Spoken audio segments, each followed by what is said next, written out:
So ఇంకో విషయం, ప్రస్తుత రాజకీయాల మీద మీ యొక్క అభిప్రాయం ఏంటంటారు? రాజకీయాలే అంటే దానికి అభిప్రాయం ఏం లేదు. మీరు చాలా వాటిల్లో మాట్లాడతారు, రాజకీయాల గురించి మాట్లాడతారు అప్పుడప్పుడు. సో దాని గురించి అడుగుతున్నా.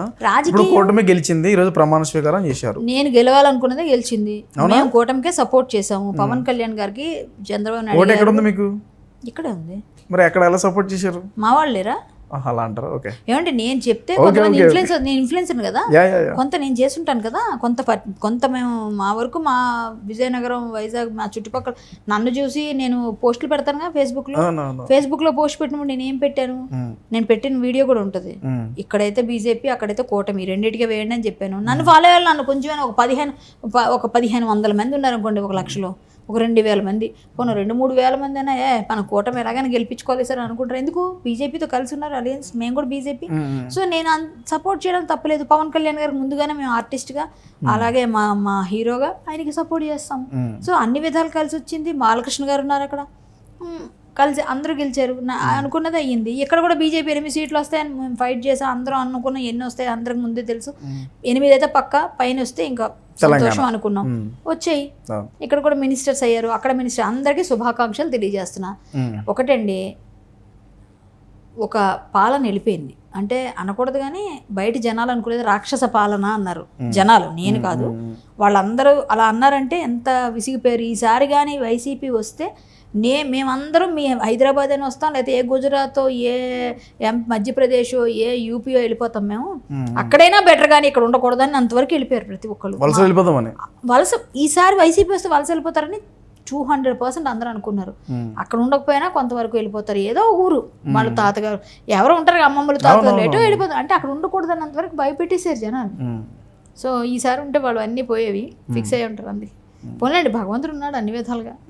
ఇప్పుడు పవన్ కళ్యాణ్ గారి పక్కన ఉండాల్సింది రేణుదేశాయ్ గారు ఉంటే బాగుండని చాలామంది అభిమానులు, కానీ చాలామంది హ్యాపీగా ఫీల్ అవుతారు. ఆవిడ లేకపోయినా వాళ్ళ తనయుడు, ఏదో వాళ్ళ కూతురు ఇద్దరు ఉండడం చాలా హ్యాపీగా అనుకున్నారు. మొన్న గెలిచినప్పటి నుంచి అఖిరానందన్ వెంట పెట్టుకుని మోడీ గారి వరకు కూడా తీసుకెళ్ళడం జరిగింది. సో మరి దీని అదే నేనే కాదనట్లే. ఇప్పుడు మనం ఎవరమండి మధ్యలో చెప్పడానికి? ఆయన బ్లడ్ రిలేషను, ఆయన బ్లడ్, ఆయన జీన్స్, వాళ్ళిద్దరిని వెంట పెట్టుకుంటాడు. ఏమైనా వైఫ్తో విడిపోయారు, వాళ్ళకి పొసగలేదు. మనం ఎవరం జడ్జి చేయడానికి? ఇప్పుడు నేను విడిపోయి ఉన్నాను కాబట్టి నాకుండే సాధక బతకాలు నాకు తెలుస్తాయి. వాళ్ళ మధ్యలో ఏం జరిగింది వాళ్ళకి తెలుస్తాయి. మనం మధ్యలో మాట్లాడుకోవడం తప్ప ఆయన పర్సనల్ లైఫ్లో మాట్లాడడానికి ఎవరం మనం? ఆయన విలువలతో ఎంతవరకు పనిచేస్తారు, ఎంతవరకు సమాజం చేయగలరు, ఒక మంత్రిగా ఏ విధంగా ఆయన పని చేయగలరు, మనకు అది కావాలి. ఆయన పర్సనల్ నాకు అనవసరం. నేను మాట్లాడడానికి ఇష్టపడను. రేణుదేశాయ్ గారు ఉండుంటే బాగుంటుంది అంటే ఆవిడ విడిపోయిన తర్వాత ఉండాలని ఎలా అనుకుంటాం? అది హాస్యాస్పదం. సో విడిపోయిన తర్వాత ఇంకా అనవసరం. వాళ్ళిద్దరు సహజీవనం చేసుకున్నారు, పెళ్లి చేసుకున్నారు, తర్వాత పిల్లల్ని అన్నారు, వాళ్ళకి నచ్చలేదు, వాళ్ళు విడిపోయారు. సో ఆయనకో ఆవిడకో ఏదో పొసగలేదు. ఇప్పుడు ఈమె మొన్న పవన్ కళ్యాణ్ గారు చెప్పులు పట్టుకున్నది ఆవిడ, మీరు చూసారో లేదో. మరి అలాంటి ఒబీడియంట్ వైఫ్ ఉండడం తప్పంటారా? ఆవిడ విదేశ మహిళ అయినా మన దేశంలో ఉన్న మహిళల కన్నా చాలా చాలా 1000 రెట్లు బెటర్ అంటాను నేను. ఆవిడ ఎక్కడైనా మీకు అశ్లీలత కనిపిస్తుందా? ఎక్కడైనా డ్రెస్సింగ్లో? విదేశీ మహిళలు అంటే మన వాళ్ళే ఇక్కడికక్కడ వేసుకొని తిరిగే రోజులు ఇవి. అలాంటి మహిళ ఉండడం సంతోషమే కదా. ఆయనకి ఆవిడకి సెట్ అయింది, బాగుండాలని కోరుకుందాం, ఇంకా వాళ్ళు మంచిగా ఉండాలని కోరుకుందాం. అంతేగాని వాళ్ళు ఉంటే బాగుంటుంది, వీళ్ళు ఉంటే బాగుంటుంది, ఇది పద్ధతి కాదు. చంద్రబాబు గారితో ఎన్ని రోజులు కలిపి ప్రయాణం చేయబోతున్నారు పవన్ కళ్యాణ్ గారు? అది వాళ్ళిద్దరు బాండింగ్. నిజంగా నాయకులు ప్రయాణం చేద్దాం అనుకున్నా, ప్రజలు చేయనివరా?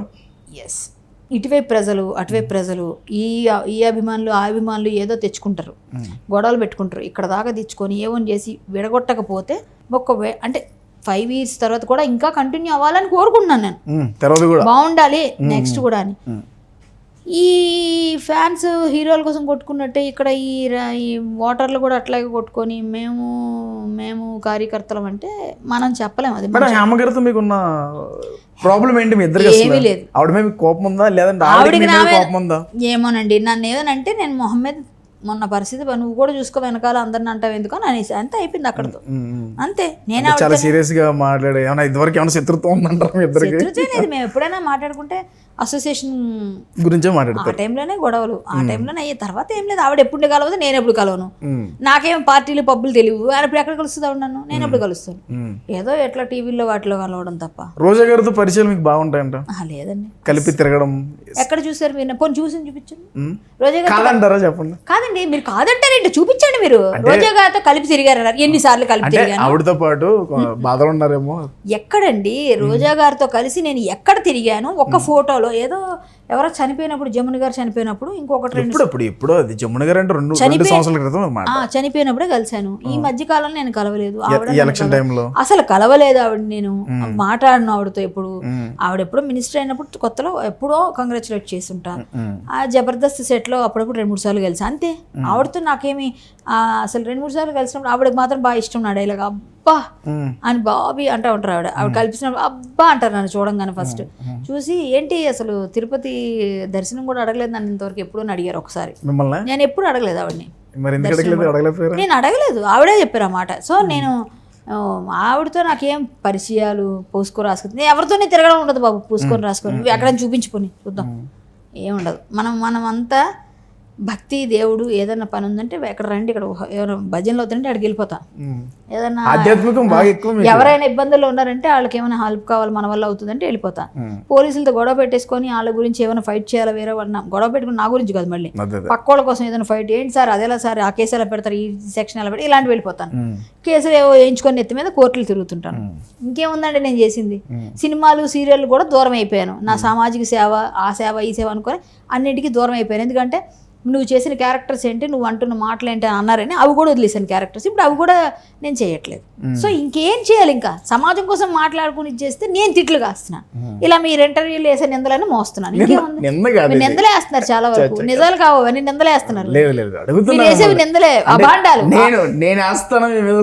అబాండాలు ఇప్పుడు 4-5 వేసావు, పెద్ద పెద్ద బండరాళ్ళు. మేము వేయలేదు అనుకో, ఇంత రాళ్ళు వేసేసి మళ్ళీ తిరిగి నేనే వేస్తానా అంటావు, ఇంత బండరాళ్ళు వేసేసావు. అదే మంచి కోరుకొని నీ మంచి కోసం నా మీద బాగా నిందలు వేస్తారు. ఎవరండి ఆవిడ? ఎవరు నాకు తెలియదు, అసలు తెలియదు నాకు.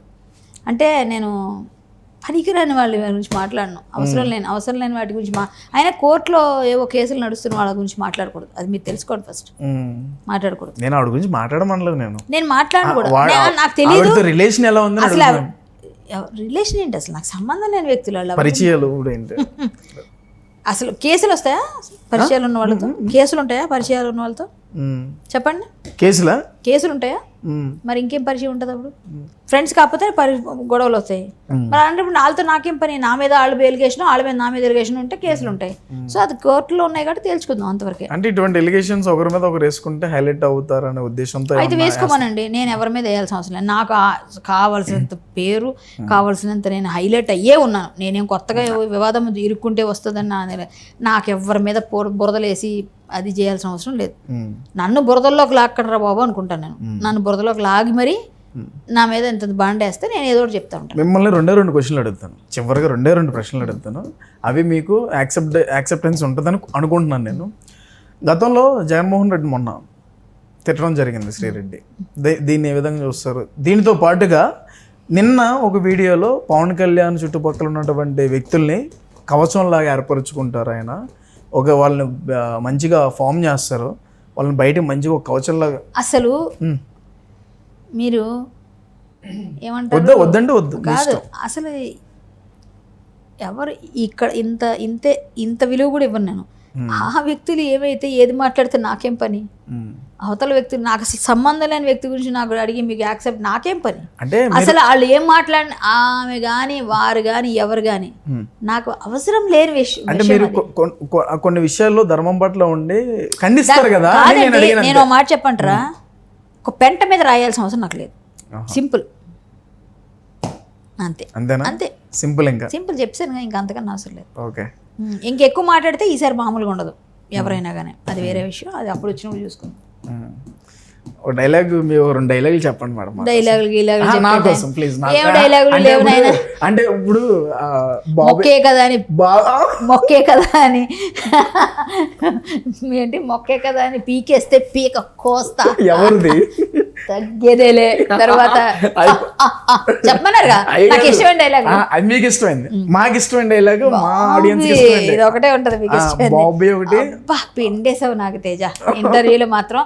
రుబ్బేసి మిక్సీ వేసి ఏమో టీ పొడి దానిలో కారం వేసి మసాలా వేసి టీ పొడి టీ పెట్టమంటే మసాలా టీ పెట్టావు అట్లా ఉంది. నిజంగానా? థ్యాంక్ యూ మేడం, మాకు మంచి ఇంటర్వ్యూ ఇచ్చారు. మీ యొక్క వాల్యుబుల్ టైంని మాకు కేటాయించినందుకు, మా వైల్డ్ వోల్ఫ్ టీవీకి కేటాయించినందుకు thank you so much. Thanks for coming. Thank you.